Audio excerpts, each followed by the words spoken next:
ప్రార్థన. సకలాశీర్వాదాలకు కారణభూతుడా మా ప్రియ పరలోకపు తండ్రి, మీ పరిశుద్ధమైన శ్రేష్టమైన నామానికి మా ప్రభు అయిన యేసుక్రీస్తు వారి పేరిట మరొకసారి కృతజ్ఞతాస్తుతులు స్తోత్రాలు చెల్లించుకుంటున్నాం దేవా. గతించిన కాలం అంతా మీ సజీవ లెక్కలో ఉంచిన విధానాన్ని బట్టి మీ కృతజ్ఞతాస్తుతులు తండ్రి. ఈ సమయాన్ని మనల్ని ప్రేమించి తండ్రి మమ్మల్ని మీ సజీవ లెక్కలో ఉంచి మీ సన్నిధాన వర్తనలుగా తండ్రి మమ్మల్ని నిలబెట్టిన విధానాన్ని బట్టి మీ కృతజ్ఞతాస్తుతులు స్తోత్రాలు చెల్లించుకుంటున్నాం తండ్రి. దేవా, సమయం మీది, సన్నిధి మీది, మేము మీ వారము, మీరు మేపడి గొర్రెలము, పచ్చిక గల బయళ్ళలో ప్రభు నాయన విలువైన నీ వర్తమానములని తండ్రి ఈ చేనిలో తండ్రి మమ్మల్ని మేపడానికి జీవము గల ఆహారాన్ని మాకు తినిపించడానికి మీరు తోలుకొచ్చిన విధానం బట్టి మీ కృతజ్ఞతాస్తుతులు తండ్రి. తండ్రి అయిన దేవా, ఈ సమయంలో ప్రభు నాయన మరి ఎంతవరకు కీర్తనల ద్వారా నామను మహింపరుచుకున్నాము. పాడిన ప్రతి బిడ్డని మీరు దీవించండి, ఆశీర్వదించండి. అనేక చోట్ల తండ్రి మరి మహా ఉన్నతంగా బిడ్డలను వాడుకోమని వారి తరపున ప్రార్థిస్తున్నాను తండ్రి. దేవా, ఇప్పుడు ప్రభువా కొన్ని మాటలు నీ కుమారులతో నీ కుమార్తెలతో పంచుకోవడానికి వారిలో ఒకటిగా తండ్రి నేను నిలవబడి మాట్లాడుతుండగా నా సొంత జ్ఞానాన్ని తండ్రి మరుగు చేసి నీ యొక్క ఆత్మ పరిశుద్ధాత్మ సహాయమును నీ యొక్క ఆత్మ జ్ఞానాన్ని నాకు అనుగ్రహించమని, మీరే మీ సిలువు చోట నన్ను మరుగుపరిచి సహాయం అనుగ్రహించమని తండ్రి. సమస్త మహిమ ఘనత ప్రభావాలని నామని తెలుసుకుంటూ యేసుక్రీస్తు ప్రభు వారి పేరిట ఈ ప్రార్థన మనలో అడిగి వేడుకుంటున్నాం మా కన్న తండ్రి, ఆమెన్. కూడి వచ్చిన జీవము గల దేవుని సంఘానికి నా శుభవందనాలు తెలియజేసుకుంటున్నాను. అందరూ క్షేమంగా ఉన్నారు కదమ్మా? రైట్. అందరూ ఆరోగ్యంగా ఉన్నారా? అర్థమైందా? ఏ ఆరోగ్యం? ఆత్మీయ ఆరోగ్యం. ఎస్. దేవదేవుడు మనల్ని ప్రేమించి మరొక సమయాన్ని మరి మనందరూ ఇక్కడ కూర్చుకోవడానికి, ఆయన యొక్క మాటలు నేర్చుకోవడానికి ఆయన ఇచ్చినటువంటి గొప్ప అవకాశాన్ని బట్టి మన కన్న తండ్రి అనే దేవుణ్ణి మనం స్తుతించాలి. ఖచ్చితంగా స్తుతింపబద్ధులమై ఉన్నాం. ప్రియులారా, ఈ భూమిని ఖాళీ చేసి వెళ్ళిపోయిన వారికి మరి ఈ భూమి మీద పని లేదు, కానీ మళ్ళీ అలా కూర్చుని మరొక వాక్యం కోసం లేకపోతే మరొక వర్తమానం కోసం మరొక ఎదురు చూసే పని లేదు. కానీ ఇంకా సజీవులుగా ఉన్న మనకి ఖచ్చితంగా ఈ పని మనకే ఉంది. ప్రియులారా, దేవాదేవుడు మనల్ని ప్రేమించి ఎన్నో విలువైన అవకాశాలు మనకు దయచేస్తూ మనల్ని ప్రేమించి మనకిచ్చినటువంటి గొప్ప అవకాశం ఏంటంటే, మనం ఏదైనా లోటుపాట్లు కలిగి ఉంటే మన జీవితంలో ఏదైనా లోటుపాట్లు కలిగి ఉంటే తన వాక్యం ద్వారా మనల్ని సరిచేస్తూ సరిదిద్దుతూ మరి ఆయన మనకు అవకాశం ఇస్తూ ఇంకా సజీవులు ఉంచడమే మనం చేసుకున్నటువంటి అదృష్టం. రైట్. ఈ సమయంలో మీకు ఒక ప్రశ్న వేయాలని నేను ఆలోచిస్తున్నాను ప్రియులారా. దేవునికి ఎన్ని పేర్లు ఉన్నాయండి? దేవుడు అంటే ఏంటి అసలు మీ దృష్టిలోని? కొన్ని చెప్పండి. చాలా ఉన్నాయి కదా, మనకు తెలిసి చాలా ఉన్నాయి. దేవుడు ఏమై ఉన్నాడు? Very good. ఇంకా వెలుగై ఉన్నాడు.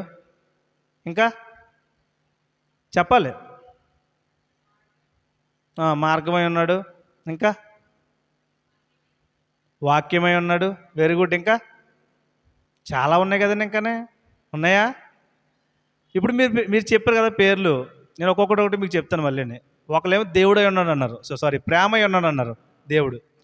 ఒకరు వాక్యమై ఉన్నాడు అన్నారు, ఒకరు వెలుగై ఉన్నారన్నారు, ఒకరు మార్గమై ఉన్నారన్నారు.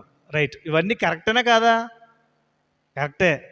సరే, ఇందులోంచి మరొక ప్రశ్న ఏంటంటే, ఇవన్నీ కూడా మనకు అనుకూలమైన పేర్లా, మనల్ని భయపెట్టే పేర్లా? అనుకూలమైన పేర్లే. చూసారా, ఏ ఒక్కరు కూడా ఆయన ప్రేమమయుడని చెప్పారు తప్ప, ఆయన కరుణామయుడని చెప్పారు తప్ప, లేకపోతే ఆయన ప్రేమ ఉన్నాడని చెప్పారు తప్ప, ఆయన వెలుగై ఉన్నాడని చెప్పారు తప్ప, ఎవరైనా కానీ ఆయనకి మరొక పేరు ఉంది. ఆయన పేరు లయకర్త అని చెప్పారా? ఆయన లయకర్తేనా? అంటే ఏంటంటే అర్థం చెప్పండి. లయకర్త అంటే అర్థం ఏంటి? తెలియదు ఎవరికనే? సృష్టికర్తే లయకర్త అయ్యాడు. అంటే ఏంటి? మొత్తం తీసేసేవాడు. చూసారా? అంటే మనకి ఎలా ఉంటుందంటే ప్రియులారా, మనకే కాదు యావత్ క్రైస్తవ్యానికి ఎలా ఉంటుందంటే, ఒక పాజిటివ్ పేరు, మనకు అనుకూలమైన పేరు ఎక్కువ మనం నానుడి చేస్తూ ఉంటాం, ఎక్కువ మాట్లాడుతూ ఉంటాం. ఎప్పుడో కానీ దేవుడు ఒక లయకర్త అనే విషయాన్ని మనం గుర్తు చేసుకోం ప్రియులారా. మీకు అర్థమవుతుంది నా మాటలో? చాలా జాగ్రత్తగా ఉండండి. మంచి సబ్జెక్ట్ చెప్తాను ఈరోజు. లయకర్త అనే విషయం మనం గుర్తు చేసుకోం చాలాసార్లు, కానీ ఆయన లయకర్తే.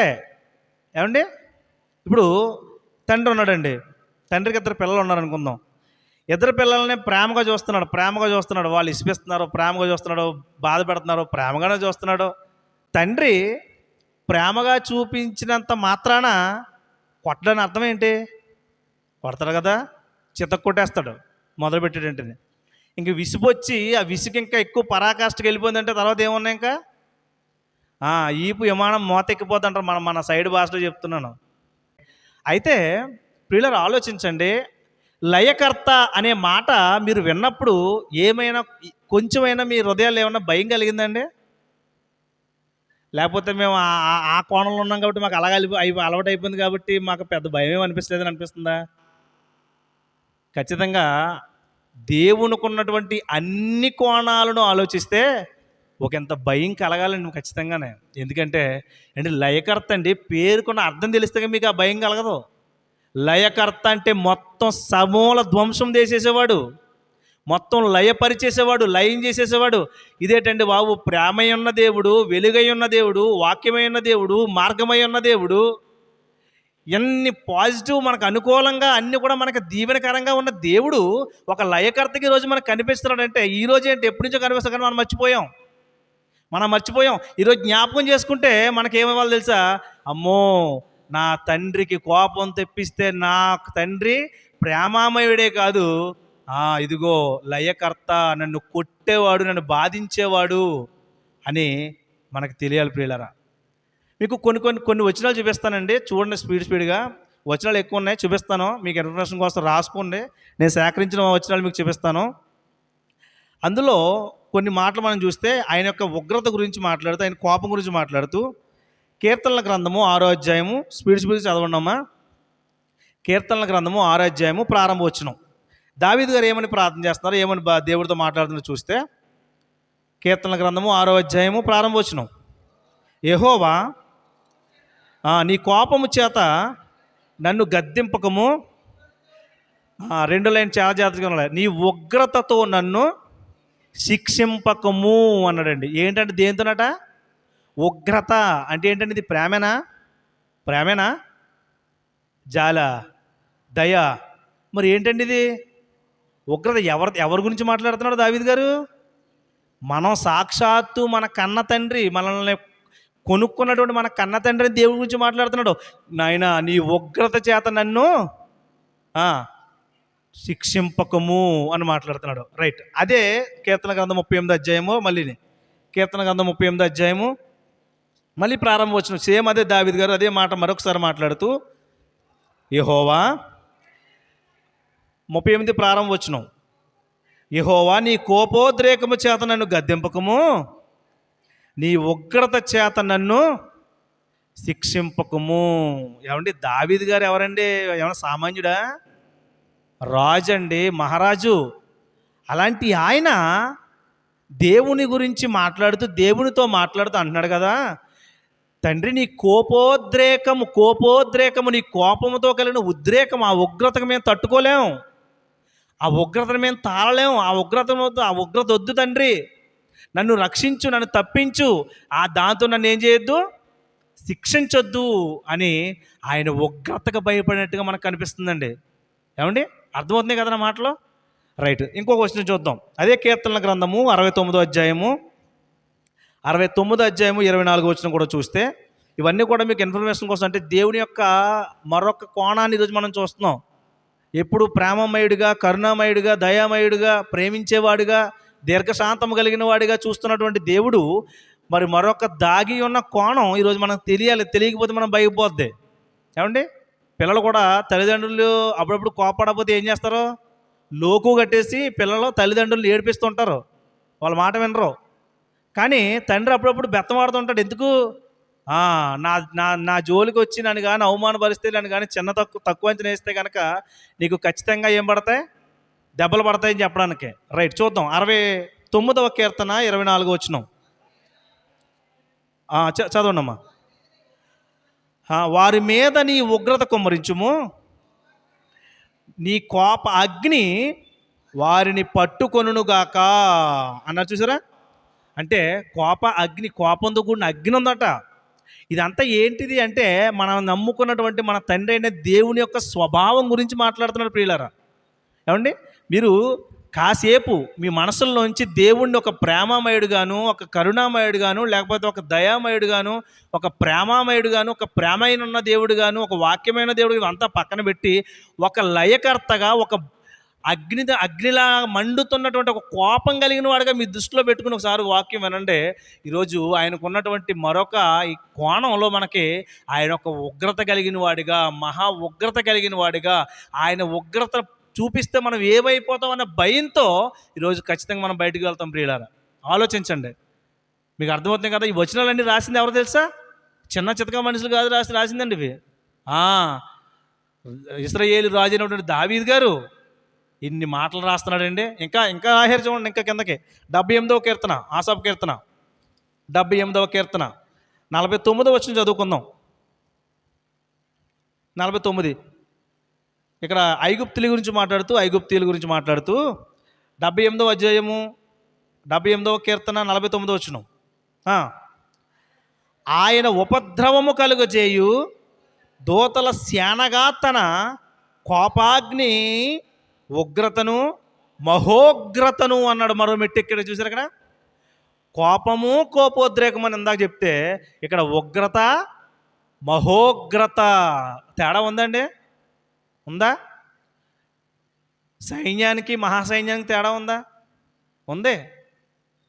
పరాక్రమానికి మహాపరాక్రమానికి తేడా ఉందా? ఉంది. బలానికి మహాబలానికి తేడా ఉంది. అలాగే ఉగ్రతకి మహోగ్రతకి తేడా ఉందా ప్రియులారా? ఆలోచించాలి. ఇంకా మనం కింద చూస్తే 85వ కీర్తన 3వ వచనం. నీ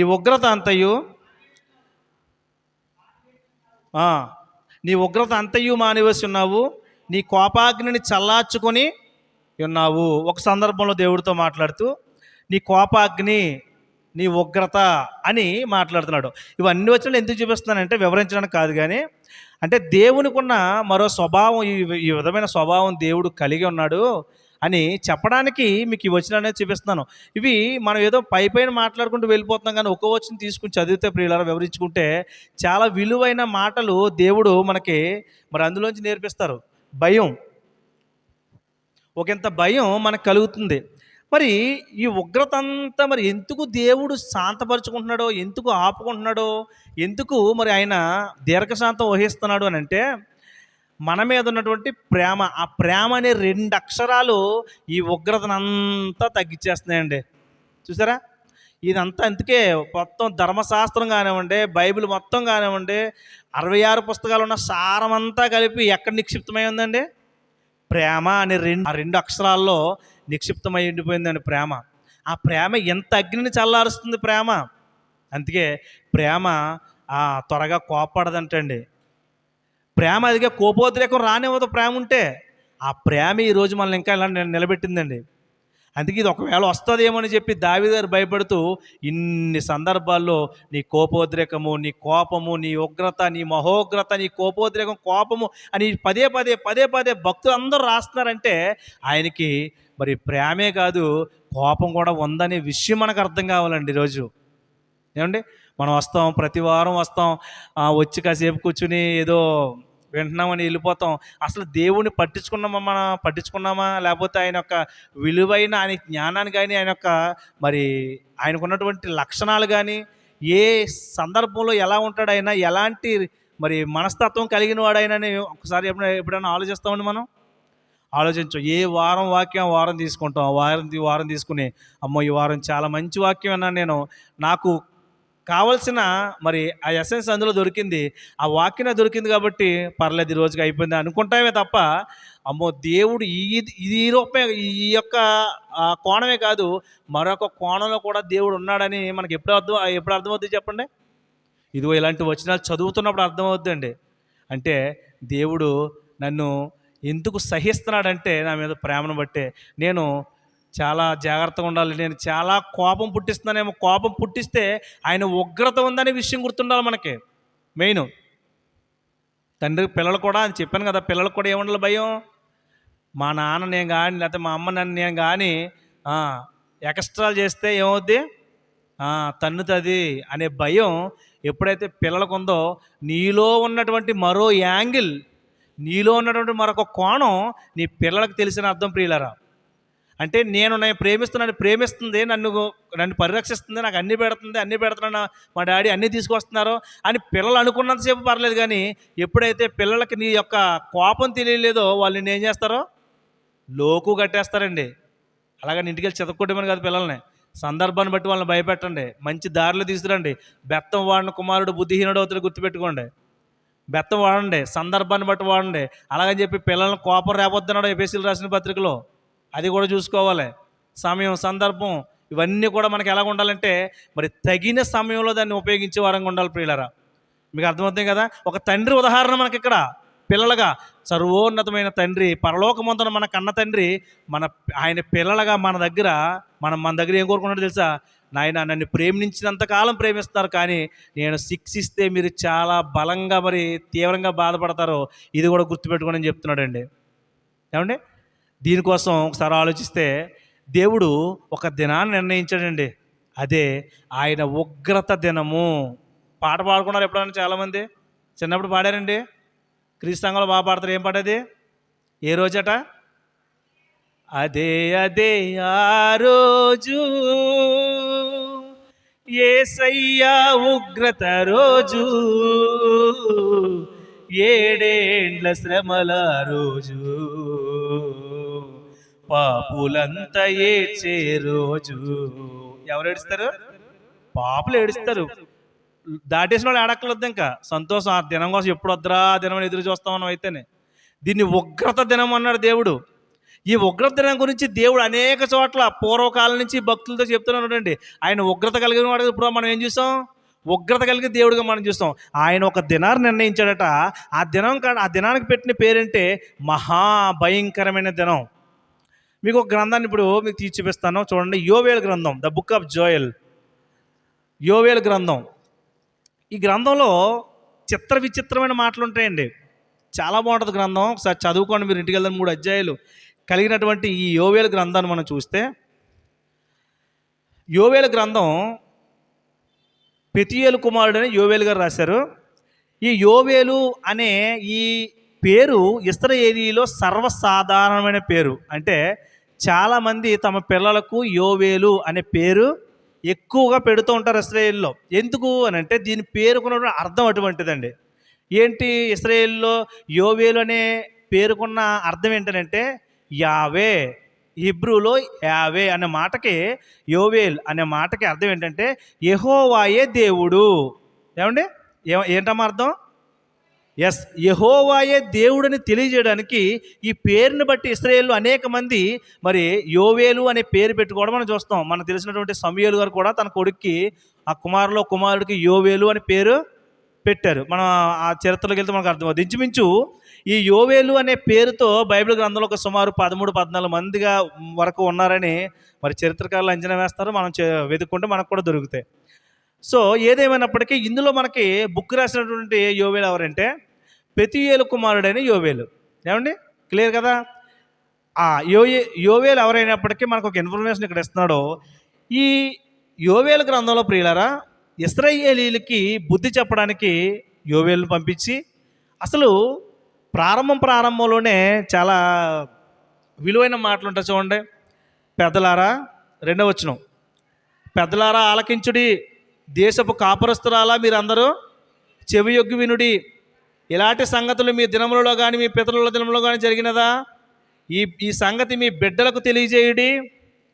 వారు తమ బిడ్డలకును ఆ బిడ్డలు రాబోవు తరము వారికి తెలియజేస్తారు.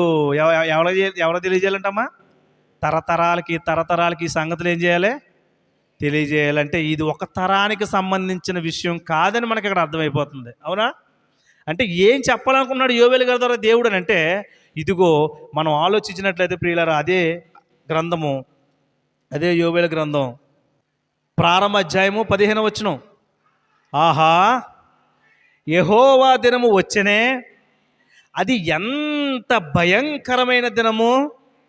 అది ప్రళయము వలనే సర్వశక్తిని యొద్ద నుండి వచ్చును.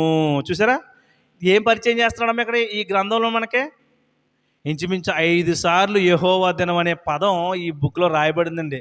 నేను చదువుతున్నప్పుడు చాలా ఆశ్చర్యపోయాను. నేను చాలా ఎందుకు దేవుడు ఆయన యొక్క దినం గురించి, ఈ యొక్క ఉగ్రత దినం గురించి ఎందుకు ఇన్నిసార్లు రాయించాడు అంటే మనం ఆలోచిస్తే, ఒక దినాన్ని దేవుడు నిర్ణయించాడు. అపోస్తులైన పౌలు గారు అపోస్తుల కార్యాల్లో ఒకసారి చూస్తే, ఒకసారి చూద్దాం. మేము మళ్ళీ ఇక్కడికి వద్దాం. అపోస్తుల కార్యాల గ్రంథము 17వ అధ్యాయము 31వ వచనం. ఎందుకనగా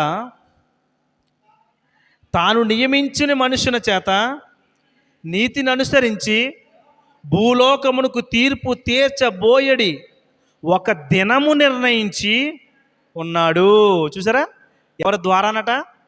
తాను నియమించిన మనుష్యుడు ఎవరైనా ప్రభు అయిన యేసుక్రీస్తు వారు తాను నియమించిన మనుష్యుని ద్వారా నీతిని అనుసరించి భూలోకానికి ఏం తీరుస్తున్నాడటమైనా? తీర్పు తీర్చడానికి ఒక దినాన్ని దేవుడు ఏర్పాటు చేశాడా? నిర్ణయించాడంటే ఎస్, నిర్ణయించాడు. ఎందుకో తెలుసా? ఇదిగో దీనికి ఎండింగ్ అనేది ఉంది. మనం జీవితాంతం బ్రతికినంతకాలం పాపం చేసుకుంటూ పోతాం. తండ్రి ఎలాగోలాగా మేము బాప్తిసం తీసుకున్నాం కాబట్టి మిమ్మల్ని మీ దగ్గరికి వచ్చేస్తామని అనుకుంటాక లేదు. ఈరోజు చాలామంది అదే పొరపడబడుతున్నారు. బాప్తిసాలు తీసుకుని లోకంలో కలిసిపోయిన వాళ్ళు, బాప్తిసం తీసుకుని పనికిమాల పనులు చేస్తున్నవారు, బాప్తిసాలు తీసుకుని వ్యభిచారాలు చేస్తున్నవారు, బాప్తిసాలు తీసుకున్న తర్వాత కూడా మరి మందులంటూ, సిగరెట్లంటూ, పబ్బులంటూ, క్లబ్బులంటూ తిరుగుతున్నవారు, ఈ లోకాంతో మరి స్నేహం చేస్తున్నవారు మనకి కనిపిస్తున్నారా? కనిపిస్తలేదండి. మీకు ఎవరికి తెలిసిన ఉన్నారా? అయ్యో ఎందుకు లేరండి, పుష్కలంగా ఉన్నారు, మన కళ్ళ ముందే ఉంటారు.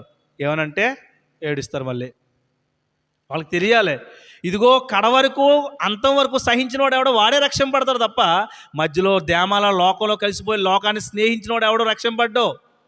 ఎందుకు ఈ నిర్ణయించాడు? ఎందుకు దేవుడు నిర్ణయం తీసుకున్నాడు? ఎందుకు ఒక దినాన్ని నిర్ణయించాడు దేవుడు అంటే, ఒక ఎండింగ్ అనేది ఉంది. ఈ లోకానికి ఎండింగ్ ఉంది. అందుకే పేదరు గారు అంటారు, పంచభూతములు మిక్కటమైన వేడరంతో లయమైపోయి ఒక దినం ఉంది. ఆ దినాన్ని తప్పించుకోవాలనుకున్నామని ఎవడో కూడా తప్పించుకోలేడటండి. ప్రియులారా, భయం కలగాలండి. అందుకే యోవేలు గ్రంథంలో ప్రవక్తని యోవేలు ద్వారా అంటున్నాడు, ఆహా ఎంత యెహోవా దినం వచ్చినాయి, అది ఎంత భయంకరమైన దినము. మరి ఎంత భయంకరమైన దినం దేవుడు నిర్ణయించి ఎందుకంటే ఎంత ప్రేమ చూపిస్తున్నాడు అని అంటే, అదే యోవేలు గ్రంథం ఒకసారి తీయండి. ఆయనకు ఉన్నటువంటి ప్రేమిడ మనకు కనిపిస్తుంది. చూడండి 2వ అధ్యాయము. దేవుడు ఇక్కడ వాళ్ళకి ఇచ్చినట్టే మనకు కూడా అవకాశం ఇస్తున్నాడు. యెహోవా దినము రాకముందే మీరు అందరూ ఏం చేయాలి? ఉపవాసం ఉండండి, గోనె పట్టు కట్టుకోండి, మారు మనసు పొందండి, అంగలార్చండి, దేవుడి ముందు మీ యొక్క హృదయాలను చింపుకోండి. వస్త్రాలుగా చింపుకోవాల్సింది హృదయాలు చింపుకోండి, గోనె పట్టు కట్టుకోండి. ఉపవాస దినాన్ని ప్రతిష్ఠించిన వాళ్ళకి చెప్తున్నాడు. దాని ఆత్మీయ అర్థంగా తీసుకుని ఈరోజు మనం ఏం చింపుకోవాలో, ఏం కుమ్మరించాలైన సన్నిధిలో ఒకసారి ఆలోచించుకోండి ప్రియమైన దేవుని వారలారా. అంటే యెహోవా దినము మహాభయంకరం. ఆయన తలుచుకుంటే మనకే ఏముండదు ప్రియులారా. నేను కొడితే నిన్ను సరి చేసేవాడు ఎవడరా అన్నాడు అశూరీయుల్ని. కట్టు కట్టేవాడు నేనే, గాయం చేసేవాడిని నేనే. ఇప్పుడు నేను కట్టుకట్టను, గాయమే చేస్తాను, నేను కట్టుకట్టను. ఇంకా నేను కట్టు కట్టకపోతే నీకు కట్టు కట్టేవాడు ఈ భూమి మీద ఉండని చెప్పాడు దేవుడు అశూరీయులతో. ఏమండి, ఈరోజు మనల్ని దెబ్బ తగిలిందనుకోండి, ఆయన చేతిలో పడుట మహాభయంకరం అంటండి. వద్దండి, వద్దు. బాప్తిసం తీసుకున్నాం, దేవుని కుమార్తెలుగా మంచి పేరు తెచ్చుకున్నాం. ఈ పేరు బయట ఎవరికైనా ఇమ్మానంటే ఇస్తారా? ఉందండి ఎవరికైనా? నువ్వు దేవుని కుమారుడు రా, కుమార్తెని ఎవరైనా చెప్పగలరా? ఏమంటే ఆ పేరు అంత గొప్ప పేరు అండి మనకు పెట్టేటండి బాబాయ్ దేవుని. ఆయన అసలు ఆ పేరు పెట్టడానికి మనం ఏమైనా అర్హులమా అండి? అసలు మనం ఏమైనా ఆయనకి ఏమైనా చేసామా? ఏమీ లేదండి, మనం చేసింది ఏమీ లేదండి. కానీ ఎంత గొప్ప పేరు మనకు పెట్టడం ఏంటండి? ఇప్పుడని చూస్తే తలుచుకుంటూ ఆలోచిస్తుంటే అమ్మో నేను ఎంత గొప్ప ధన్యున్నో అనిపిస్తుంది. ఆయన పేరు మనకు పెట్టడం ధన్యత కదండి మనకి. ఎంత గొప్ప పేరు పెట్టి మరి ఒకవైపే కాదు నాన్న, ఇంకో వైపు నేను ఉన్నాను, ఆ వైపు మీరు చూస్తే తట్టుకోలేరు నాయన. ఆడెవడో డైలాగ్ చెప్తాడు హీరో, చూడు ఒకవైపే చూడు, రెండో వైపు చూడాలనుకోకు, చచ్చిపోతావు అంటాడు. ఏంటండి చచ్చిపోతారా? అదిగా చూడాల్సింది. చూస్తున్నావు, ఒకవైపే చూస్తున్నావు. ఇప్పుడు చూడాల్సిన మరొక వైపు ఉంది, దాన్ని మర్చిపోతున్నావు. గుర్తుపెట్టుకో, జ్ఞాపకం చేసుకో, లేకపోతే ఏమైపోతావు? చచ్చిపోతాం కాదు, ఇంకా చావకుండా ఏడుస్తావు. చచ్చిపోతారా? చావదండి. అగ్ని ఆరదు, పురుగు చావదు. యుగ యుగాలు దేవుని యొక్క అగ్ని గంధకాలతో కాల్చబడే ఒక శిక్ష, ఘోరమైన శిక్ష ఉంది. ఎప్పటి వరకు ఛాన్స్ ఉంది తెలుసా నీకు? ఆ దినం రావాలి, లేకపోతే మన దినమైనా జరగాలి. అంతేనా? కరెక్ట్ కాదు చెప్పండి. మనం దినమైనా జరగాలి, మన దినం జరిగే లోపైనా కావాలి, ఆయన దినమైనా రావాలి. ఇప్పుడు ఆయన దినం వరకు మనం ఉండమో తెలియదు, కానీ మన దినం మాత్రం ఖచ్చితంగా వచ్చేస్తుంది ఈ లోపల. సో ఏం చేయాలి మరి? ఇప్పుడు సిద్ధపడాలండి. ఇదిగో ఇశ్రాయేలీయులకి యోవేలు గారిని పంపించి చెప్తున్నాడు, అంగలార్చండి, గోనె పట్టుకొట్టుకోండి. చూడండి 2వ అధ్యాయము, యోవేలు గ్రంథం 2వ అధ్యాయము 11వ వచనం. యెహోవా తన సైన్యమును నడిపించుచు ఉరుము వలె గర్జించుచున్నాడు. ఆయన దండు బహు గొప్పదై ఉన్నది, ఆయన ఆజ్ఞను నెరవేర్చున్నది బలము గలది. యెహోవా దినము బహుభయంకరము, దానికి తాళగలవాడు. దేవుని నామమునకు మహిమ కలుగునుగాక. ఏమండి, ఎంత గట్టిగా, ఎంత నమ్మి, ఎంత అనుభవించి చదివితే దీని విలువ అర్థమవుద్ది. యెహోవా తన సైన్యమును నడిపించి ఉరుములు గర్జించున్నాడు, ఆయన దండుకు బహు గొప్పదై ఉన్నది, ఆయన ఆజ్ఞ నెరవేర్చినది బహు బలం కలది. యెహోవా దినం బహుభయంకరం, దానికి తాళగలవాడు ఎవడు. ఇలా చదివితే ఎలా ఏమర్థమవుద్ది? అర్థమవుద్దా? దానికి ఉన్న దమ్ముతో చదవండి, ఆ పదాలకు ఉన్నటువంటి గాఢతతో చదవండి. అప్పుడు దానికి ఉన్నటువంటి మీకు ఆ యొక్క ఆ పదానికి ఉన్న అర్థం మీ హృదయాల్లో చొప్పించుకుని దాన్ని బట్టి భయం కలుగుతుందండి. చూసారా? యెహోవా తన సైన్యము నడిపించు ఉరుము వలె. ఉరుము ఎలా ఉంటుందండి? జాయిగా వస్తుందా? తడుకోవాలి ఉరుములు వచ్చినప్పుడు. ఒక్కోసారి అయితే భయపడి గుండాకి చచ్చిన వాళ్ళు కూడా ఉన్నారు. ఉరుము వచ్చినప్పుడు ఒక మెరుపు వస్తుంది, ఒక సమయంలో ఎక్కడో ఒక ఉరుము ఉరిమిందంటే ఎక్కడున్నా మనకు హార్ట్ అటాక్ వచ్చేద్దని అంత అలా ఉంటుంది ఉరుము. ఆయన ఉరుము వలె గర్జిస్తున్నాడంటండి. ఏంటి ఆయన గర్జింపు ఉరుము వలె ఉన్నదంటే, ఉరుము సాధారణమైనది, ఆయన గర్జింపు ఉరుము వలె ఉందంటే ఎంతలా ఊహించుకొచ్చేదాన్ని మనం కదా కదా అంటే, అమ్మో మన తండ్రిలో మరో కోణం ఉంది, జాగ్రత్త సుమా. మరో కోణంలో దేవుడు మనకు కనిపించబోతున్నాడు, జాగ్రత్త సుమా. మనం తప్పు చేస్తే దేవుడు మనకు దండన ఇవ్వబోతున్నాడు. లోకంతో తిరుగుతావా ఇంకా? నువ్వు లోకాన్ని ఆశ్రయించి వెంబడిస్తావా ఇంకా? లోకమే సొంతమని శాశ్వతమని జీవిస్తావా ఇంకా? దేవుని కోసం బ్రతకాలని కానీ, దేవునితో నడవాలి కానీ, ఆయన దినం వస్తే మనకు చాలా భయంకరమైన దినం అని కానీ, ఆయన యొక్క దినానికి మనం తాళలేమని కానీ, ఇంకా మన గొప్ప సంగతి ముందు చూపిస్తాం, ముందు అధ్యాయంలో అని ఎవరైనా ఆలోచిస్తారు ఈ రోజుల్లో? అమ్మో, ఎవరు ఆలోచించట్లేదండి. మీరు మొదట చెప్పారు చూసారా? ఎవరైనా సరే యెహోవా ఎవరు దేవుడికి ఉన్న మరో పేరు ఏంటంటే, ఎవరైనా దేవుడు భయంకరుడు, లేకపోతే ఆయన గొప్ప ఉన్నతమైన వాడు, లేకపోతే ఇలాంటి గర్జించే సింహం లాంటి వాడు, లయకర్త అని ఎవరైనా చెప్తారని చూశాను. ఎవరు చెప్పట్లేదండి. అంటే మనకి ఏం అర్థమైంది తెలుసా? మనకి ఏం అలవాటైంది తెలుసా? దేవుడు ప్రేమామయుడు, దేవుడు కరుణామయుడు. ఎస్, కాదని ఎవరన్నారు? ఆఫ్ కోర్స్ కాదని ఎవరన్నారు? కానీ ఆయనకున్న పూర్తి కోణాలు చూడవా? నా పేరు గుత్తుల శ్రీనివాసరావు. నువ్వు కొంతమంది శ్రీనివాస్ అంటారు, కొంతమంది వాసు అంటారు, కొంతమంది సీను అంటారు. నా పేరు ఎప్పుడు ఫుల్ఫిల్ అవుద్ది? నా సర్టిఫికెట్లో ఉన్న ప్రకారం మొత్తం చదివితే అప్పుడు నా పేరు శ్రీనివాసరావు అని వస్తుంది. ఆ రావుని చిన్నప్పుడు పెట్టారు, నేను పెట్టుకోలేదు, తర్వాత అన్నీ మార్చుకోవాల్సి వచ్చింది దాని గురించి. అంటే నా పేరు పూర్తి అవ్వాలంటే అన్నీ కలిపి చదవాలా, కొన్ని చదివితే అర్థమవుద్దా? అన్నీ కలిపి చదవాలి. మీ పేర్లోనే అంతే, నిక్ నేమ్లు ఉంటాయి చాలామందికి, కానీ పూర్తి పేరు చదివితేనే మీకు పూర్తి పేరుకు అది పూర్తి అయినట్టు. ఇన్ ద సేమ్ వే మనం ఆలోచిస్తే, దేవుడు కేవలం మనం చెప్పుకొని 4 పేర్లలో లేడు, ఇంకొక పేరు ఉంది, ఇంకొక కోణం ఉంది. అదే లయకర్త. లయకర్త నీ మీదకు వస్తున్నాడు. ఎదోమీయులారా జాగ్రత్త, పోతారు. మీరు చాలా తప్పు చేశారు. నీ సహోదరుల పట్ల మీరు పగ పెంచుకున్నారు కాబట్టి ఏం చేస్తారో నాశనం అయిపోతారు. మిమ్మల్ని తీసేస్తున్నాడు దేవుడు. మీకు అసలు ఈ భూమి మీద నోకలు లేవు అన్నాడండి. అంటే దేవుని భయంకరమైన రూపం మనం చూడాలనుకోకూడదండి. అక్కడ వరకు చూడాలనుకోవడం మనకు మంచిది కాదు, శ్రేయస్కరం కాదు. అది ఒకసారి ఆలోచించండి. దేవుడు మనల్ని ప్రేమ మెడుకున్నప్పుడు ఆ ప్రేమలోనే మరింత ఒదిగిపోయి ఆయనకు అనుకూలంగా ప్రతిష్ఠించుకుని అనుకోండి, ఈ మహాధనం కోసం మనం ఏడవలసిన పని లేదు. పాపులంతా ఏడ్చే రోజు అది, ఏడ్చే దినం అది. పరిశుద్ధులు ఏడ్చే రోజు కాదండి.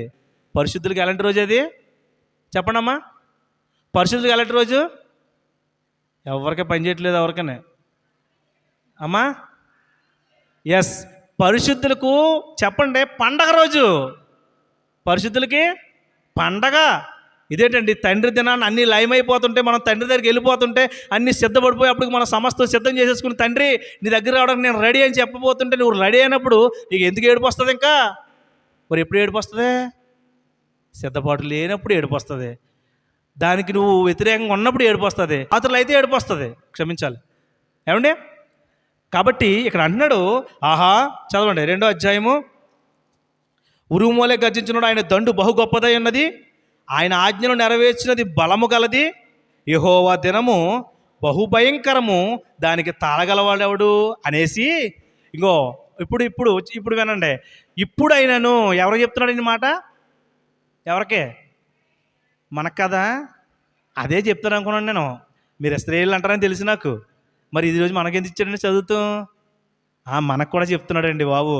ఇశ్రాయేలు కాదు, ఇశ్రాయేలు అంటే ఎవరు తెలుసా? నాటి ఇశ్రాయేలీలకు సాదృశ్యమే నేటి క్రైస్తవులు. ఏమండి? నాటి ఇశ్రాయేలీలకు సాదృశ్యమే నాటి క్రైస్తవులు. ఎందుకు అంటే, నాటి ఇశ్రాయేలీలను కూడా దేవుడు ఒక జాతిగా, ఒక ప్రాణాంగంగా, ఒక జనాంగంగా ఎంచుకుని పరిశుద్ధపరిచి నా జనం పేరు పెడితే, ఈరోజు కూడా మనల్ని కూడా లోకంలోంచి ఎన్నుకుని ఒక జాతిగా, ఒక జనాంగంగా పేరు పెట్టి, పరిశుద్ధులుగా ఒక తెగగా మన నుంచి, ఒక పరిశుద్ధుల గుంపులో మనల్ని పెట్టి, మనల్ని కూడా పరమ కణానికి నడిపిస్తున్నాడు. ఆ రోజు ఇశ్రాయేలుని కణానికి ఎలాగైతే నడిపించాడు అలాగా. ఏమండి? అలా నడిపిస్తున్న మనకు కూడా దేవుడు ఖచ్చితంగా వర్తింపజేసే మాటలే ఈ మాటలు. ప్రియులారా, ఇప్పుడైనను మనం కూడా గుర్తుపెట్టుకోవాలి, ఈ పదాన్ని మనం కూడా ఆపాదించుకోవాలి. ఇప్పుడైననే మాట చిన్నది కాదు, ఇప్పుడైనా మాట చాలా గొప్పది.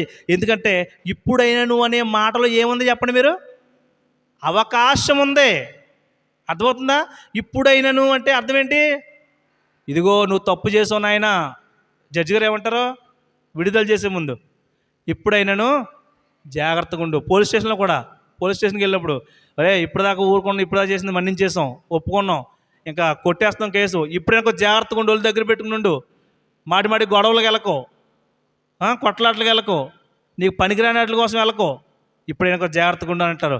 దేవుడు అదే చెప్తున్నాడండి. ఇప్పుడైనాను ఉపవాసం ఉండి కన్నీరు విడిచుచు దుఃఖించుచు మనఃపూర్వకముగా తిరిగి నా యొద్దకు రండి అంటే ఏమైపోయారా? మేళ్ళో తప్పిపోయారా? వాళ్లే కదండి.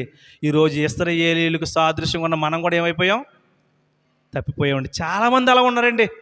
ఎందుకంటే నేను ఎన్ని చేసినా నా దేవుడు ఏమంటలేదు, ఇంకా నా మీద శిక్ష రావట్లేదు, ఆయన ఇంకా ఆలస్యం చేస్తున్నాడు, ఇంకా నేను ఎన్ని చేసినా, నేను ఎన్ని పనికిమాలిన పనులు చేసినా దేవుడికి దీర్ఘశాంతుడు కాబట్టి నన్ను కాపాడుతూ ఉంటాడని అనుకునే భ్రమలో ఉన్నావేమో సహోదరుడు. ఒక్కసారి ఆలోచించుకోవాలి. ఇది కరెక్ట్ కాదు. మనం అనుకునేది భ్రమే. గుర్తుపెట్టుకో, భ్రమ కాదు. మనకు కావాల్సింది వాస్తవం కావాలి. వాస్తవం ఏంటో తెలుసా? ఇదిగో వాస్తవం ఇదే. ఇది ఇప్పుడైనా మనఃపూర్వకంగా తిరిగి నా దగ్గరకు రండి. ఎప్పటి వరకు మనస్ఫూర్తిగా లేదు, మీరు మనస్ఫూర్తిగా నన్ను వెంబడించలేదు, మనస్ఫూర్తిగా నన్ను చేసిన కార్యాలు నువ్వు తెలుసుకోలేదు. ఇశ్రాయేలు ముందు ఎన్నో అద్భుత ఆశ్చర్య కార్యాలు చేసేటండి దేవుడు. ఎన్ని చేసేటండి బాబు, ఎన్ని అండి బాబు. అసలు ఆ ఇశ్రాయేలు ఐగుప్తులో చేసిన కార్యాలు చూస్తే ఇంకా దేవుడికి జీవితాంతం ఊడిగం చేసుకోవాలి. ఆయన సేవ, ఆయన కాలువే ఓడిపోయి ఇంకా అసలు దేవుడు విడిచిపెట్టకూడదు. దుర్మార్గులు తినాల్సిన తినేసి, పొందాల్సిన వేళ్ళని పొందేసి, దేవునికే వెన్నుపోటు పొడిచి, అమ్మ పాలు తాగి రొమ్ము గుద్దిన దరిద్రపు కొట్టు పిల్లల వలె మరి భ్రష్ట సంతానం అయిపోయి దేవుడికే తిరుగుబాటు చేసినటువంటి దుష్ట జనాంగం ప్రియులారు వాళ్ళు. అందుకే నాశనం కొని తెచ్చుకున్నారు. ఎంతోమంది అరణ్యంలో రాలిపోయారండి. భూమి నోరు తెచ్చి మింగేసింది తిరుగుబాటు చేయడాన్ని బట్టి.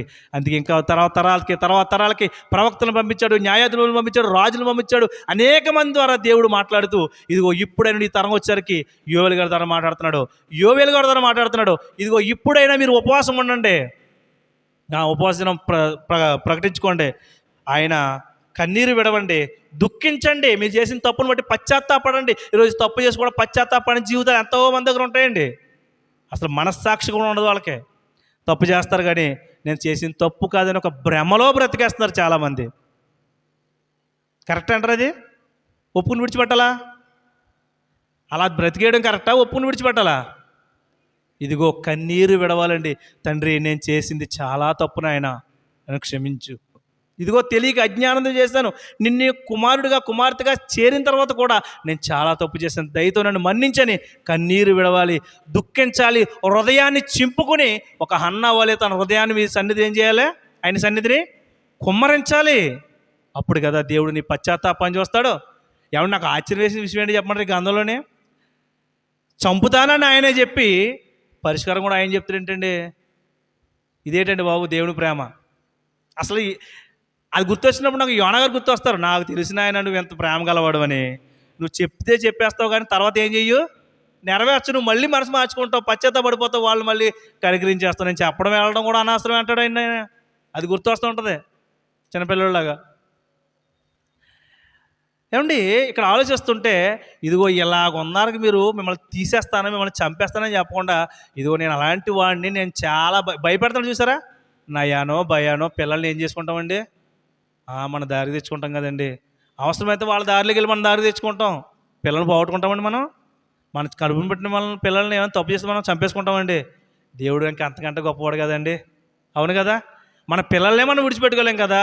మరి ఎన్నో కోట్ల కణాలు మన తల్లి గర్భంలోకి మనతో పాటు వచ్చినప్పుడు అవన్నీ పక్కకు పోయినప్పుడు ఒక్క కణంగా మన తల్లి గర్భంలో మనకి చేరామే. కొన్ని కోట్ల కణాలు ఛేదించుకుని వాటితో ఫైట్ చేసుకుని ఈదుకుంటూ తల్లి గర్భంలోకి వెళ్ళిపోయాం కదా. అండ్ ఈ ప్రతి ఒక్కరు భూమి మీద ఉన్న ప్రతి ఒక్కరు దేవుడికి స్పెషల్ కదా. స్పెషలేనండి. మనం అనుకుంటాం నా వల్ల ఏమవుద్దులే, నేను ఎవరినో, ఇన్ని కోట్ల మందిని ఎవరినో. తప్పు సోదరా, తప్పు సోదరి. కాదు, నువ్వు దేవునికి స్పెషల్. అందుకే దేవుడు నిర్ణయాలను ఉన్నావు కాబట్టి ఇన్ని కోట్ల కణాలను తప్పించి నీ తల్లి గర్భంలో పెట్టి ఈరోజు భూమి మీద బ్రతకనిచ్చి మరి ఆయన్ని స్తుతించడానికి అవకాశం ఇచ్చి నేను ఇంకా పెంచి పోషిస్తూ నీకు కావాల్సిన సమస్తాన్ని ప్రకృతిలో పెట్టేసి మనల్ని పెంచడానికి దేవుడు ఎంత గొప్ప ఉన్నతమైన ప్రణాళికలు, ఎంత క్రమబద్ధీకరణ చేశాడండి ప్రకృతిని. ఆయన ఉగ్రత అర్థం కావాలంటే ఈ ప్రకృతిని చూడాలి. తండ్రి ఇందాక చెప్పాను కదా, కర్ర తీస్తాడు ఒకసారి. మరి దేవుడు తీసి కర్ర ఏంటండి చెప్పండి? దేవుడు తీసి కర్ర ఏంటి చెప్పండి? అప్పుడప్పుడు ఎవరికి ఐడియా లేదు కదా. ప్రకృతి. ఆ ప్రకృతి ఒక్కోసారి బుద్ధి చెబుతూ ఉంటుంది. వరదల పేరుతోటి, తుఫానుల పేరుతోటి, భూకంపాల పేరుతో బుద్ధి చెబుతుంది.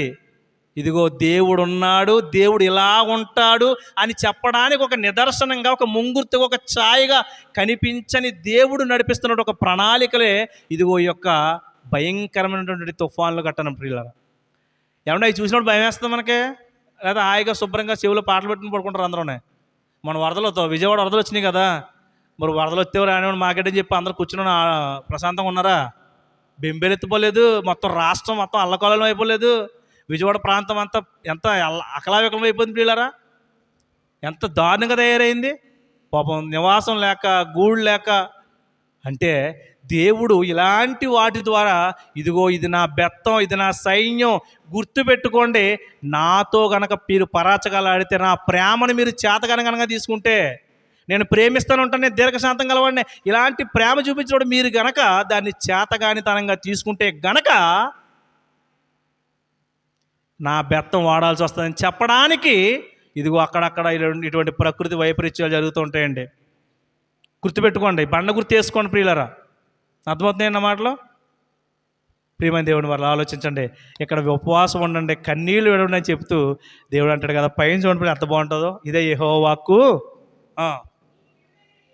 యోబులు గారు అంటున్నాడు, మీ దేవుడు ఇలా చేస్తే కనుక మీ దేవుడని యెహోవా.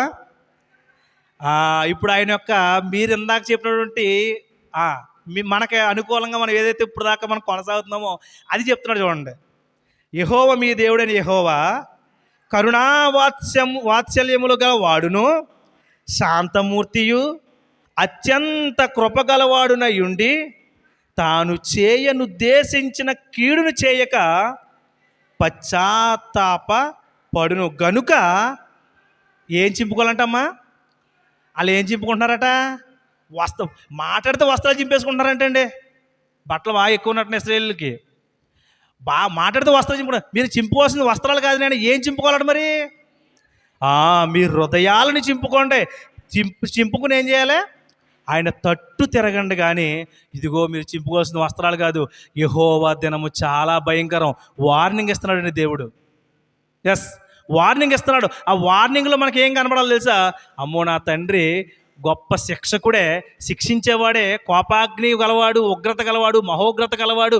అమ్మో, ఆయన దినము చాలా భయంకరం. కాబట్టి ఇదిగో మనకి ఆ దినానికి వెళ్ళే ముందే మనకి ఈ పైన వచనాలు చూసారా? శాంతమూర్తట, అత్యంత కృపగలవాడట, ఇంకా కరుణా అమ్మ ఈ పదాలు విన్నప్పుడు మనకు అనిపిస్తుందండి, అబ్బా నా దేవుడు నా తండ్రి ఎంత గొప్పవాడో అనిపిస్తుంది. మరి మనకి ఎలాంటి నచ్చితే తప్ప, మరి ఆయన మహాభయంకరమైన దినమైంది, ఆయన ఉగ్రత తాళగలవాడేవాడు, ఈ మాటలంటే ఏమనిపిస్తుంది? భయం అనిపిస్తుందండి. భయమేనండి. ఉండాలి ఆ భయం, మర్చిపోకూడదండి, ఖచ్చితంగా మర్చిపోకూడదు. ఎందుకంటే ఎప్పుడైతే ఆ భయం ఉంటుందో దేవునికి నీవు ఇచ్చే విలువ అది. ఎందుకంటే ఖచ్చితంగా జరిగేది కాబట్టి. ఈ దినమట యేసుక్రీస్తు ప్రభుని ఒక మనుష్యుని ద్వారా దేవుడు నిర్ణయించాడటండి. ఆయనే తర్వాత ఆయన రెండవ రాకడ మొత్తం లయం చేసి లయకర్త ఆయన. అదే మహా ఉగ్రత దినం, అది ఎంతో భయంకరమైన దినం. లాస్ట్గా ఒక మాట చూపించి నేను ముగిస్తాను చూడండి. ఇదే ఉగ్రత దినం గురించి. ఇంకా మీకు అపోస్తలుల గారిని చదువుతున్నారమ్మా అందరూనే? చదవకపోతే మళ్ళీ చదవండి, మళ్ళీ చెప్తున్నాను. రైట్. యోవేలు గ్రంథం 3 అధ్యాయాలు ప్రియులరా. ఎన్నో వచ్చినా 3 అధ్యాయాలే, బాగా చదవండి. ఏమండి? యోవేలు గ్రంథం మళ్ళీ ఒకసారి 3 అధ్యాయాలు చదవండి. నేను చెప్పిన దానికి మీకు ఇందులో కొద్దిగా సింక్ అవుద్ది. చివరిగా ప్రకటన గ్రంథం. ఇక యోహాను గారు రాసినటువంటి ప్రకటన గ్రంథంలో కూడా దేవుడు ఆ ఉగ్రత దినం గురించి మాట్లాడుతూ 6వ అధ్యాయము 12 నుంచి చూద్దాం ప్రియులారా. ఒక ముద్ర అది, అక్కడి నుంచి చూస్తే మనకు బాగా అర్థమవుద్ది. 6వ అధ్యాయము 12వ వచనం ప్రకటన గ్రంథం. ఆయన 6వ ముద్రను విప్పినప్పుడు నేను చూడగా పెద్ద భూకంపము కలిగెను, సూర్యుడు కంబలి వలె నలుపాయను, చంద్రబింబమంతయు రక్తవర్ణమాయను, పెద్ద గాలి చేత ఊగులాడు అంజూరపు చెట్టు నుండి అకాలపు కాయలు రాలినట్టు ఆకాశ నక్షత్రములు భూమి మీద రాలెను, మరియు ఆకాశ మండలము చుట్టబడిన గ్రంథము వలె తొలగిపోయిందంటండి. ఆకాశ మండలం ఏమైపోయిందంటండి? ఒకళ్ళు పేపర్ చుట్టేసి పక్కన పడేస్తే ఎలాగ ఉంటుందంట, అలా అయిపోయిందంటండి. ఎప్పుడంటే ఇది అంతానే చెప్పండి అమ్మ ఎప్పుడు? ఆయన ఉగ్రత మహాదినాన్ని, భయంకరమైన ఆయన దినంలో జరిగే సంగతులు చెప్తున్నాడు. రైట్. ఇంకా తర్వాత ప్రతి కొండయు ప్రతి ద్వీపమును వాటి స్థానమును తప్పెను. ఎక్కడి నుంచి జాగ్రత్త 15 వచ్చిన జాగ్రత్తగా వినాలి. భూరాజులను, ఘనులను, సహస్రాధిపతులను, ధనికులను, బలిష్ఠులను, ప్రతి దాసుడును, ప్రతి స్వతంత్రుడును కొండ గుహలలోను బండ సందులలోను దాక్కుని అంటారట, సింహాసనాసీనుడై ఉన్నవాని యొక్కయు గొర్రెపిల్ల యొక్కయు ఉగ్రత మహాదినము వచ్చెను, దానికి తాళజాల గలవాడు ఎవడు? మీరు మా మీద పడి ఆయన సన్నిధికి నీ గొర్రెపిల్ల ఉగ్రతకును మమ్మల్ని మరుగు చేయుడు అని పర్వతములతోనూ బండలతోనూ చెప్పుకుంటారంటండి. అంతవరకు ఎవరు తెచ్చుకోమన్నాడు? అంతవరకు తెచ్చుకోవాల్సిన పని ఏముంది? ముందేం చేయాలి చెప్పారా? ప్రకటన జరుగుతుందా? దేవుని దినం ఒకటి ఉంది. ఆయన మహా ఉగ్రత దినం గలవాడు, ఆయన కోపోగ్రత చాలా మహోగ్రతం గలవాడు, కోపోగ్రత చాలా భయంకరమైంది, ఆయన చేతిలో పడటం బహుభయంకరం అని చెప్తున్నాడా? స్టార్టింగ్ నుంచి ప్రారంభించి ప్రకటిస్తున్నారా? అనేకమైన ప్రవక్తల ద్వారా ప్రకటించుకొచ్చాడే, అనేక మంది సేవకుల ద్వారా ప్రకటించుకొచ్చాడే, ఈరోజు కూడా మనం ప్రకటిస్తున్నాడే. మరి ఇదంతా మానేసట అందులో ఎవరున్నారు చూడండి, చిన్నోళ్ళు కాదండి ప్రియులారా, భూరాజులు ఉన్నారట, ధనికులు ఉన్నారట, గనులు ఉన్నారట, సహస్రాధిపతులు ఉన్నారట, బలిష్ఠులు ఉన్నారట, దాసులు ఉన్నారట. అంటే అందరూ కూడా ఏ ఒక్కడో తప్పించుకోవట్లేదేక. వీళ్ళు అంటున్నారట, మాకు ధనం ఉంది కదా, మాకు పదవి ఉంది కదా, ఏమైనా కాపాడితే చెప్పండి. ఉగ్రత దినమున ఆస్తి అక్కరకు రాదు అన్నాడు భక్తుడు.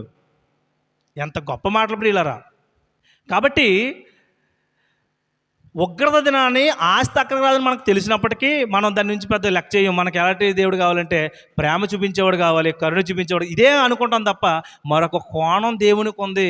ఆ కోణంలోకి మనం వెళ్ళిపోతే మనం ఖచ్చితంగా చాలా భయంకరమైన శిక్షను ఎదుర్కొంటామనే ఆలోచన ఎందుకో ఈరోజు యామరపాటులో మర్చిపోతున్నారు జనం చాలామంది.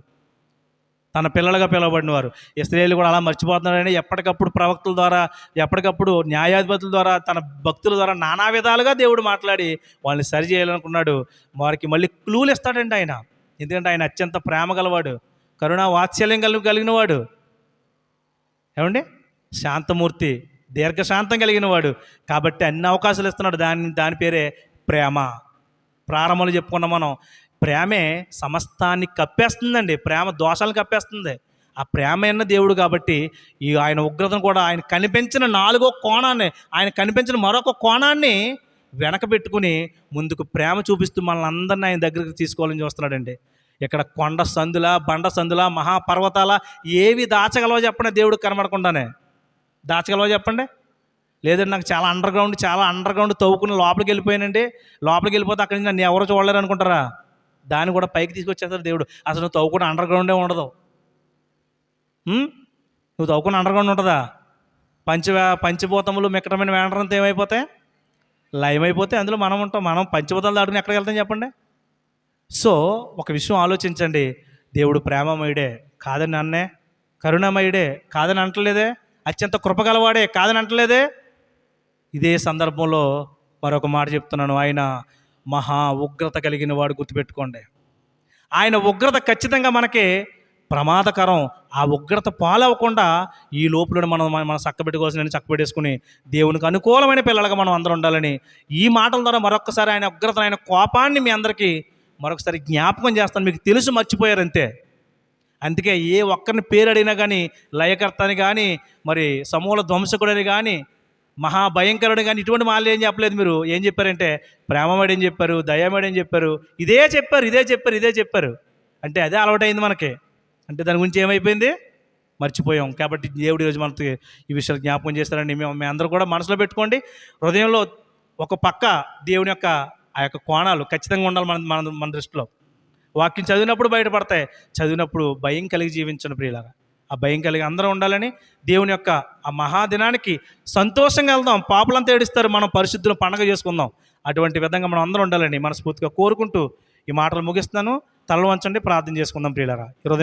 మీ హృదయాల్లో వాక్యం ఫలించలాగున దేవుణ్ణి వేడుకుందాం. చిన్న ప్రార్థన.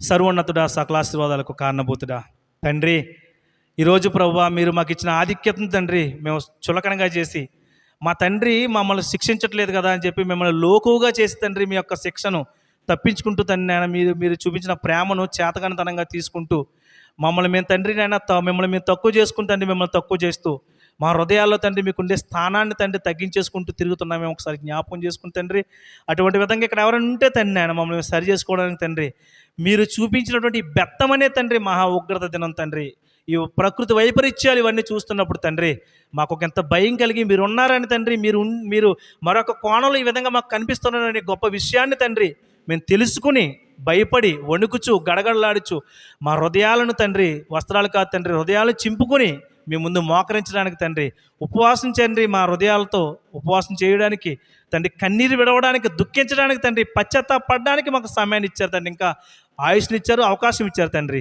అటువంటి అవకాశం తండ్రి మమ్మల్ని మేము సరి చేసుకుంటూ సహాయం అనుగ్రహించిన విధానం బట్టి మీకే కృతజ్ఞత స్తుతులు స్తోత్రాలు చెల్లించుకుంటూ సమస్త మహిమ ఘనత ప్రభావాలు మీకు చెల్లించుకుంటూ తండ్రి ఇంతవరకు వాక్యమైన నీ బిడ్డలందరూ హృదయాలు నీ వాక్యం ఫలింపజేయమని కోరుకుంటూ తండ్రి, తర్వాత మాట్లాడుతున్న నీ కుమారుడు తండ్రి నీ యొక్క మరి బలాన్ని, శక్తిని, ఆత్మ సహాయాన్ని దయచేసి మీరే మహిమ ఘనత ప్రభావాలు పొందమని సమస్త మహిమ ఘనత ప్రభావాలు మీకు చెల్లించుకుంటూ క్రీస్తు వారి పేరిటి ప్రార్థన మనం అడిగి వేడుకుంటున్నాం మా కన్న తండ్రి. ఆమెన్. ఆమెన్. అందరికి వందనాలు ప్రియులారా.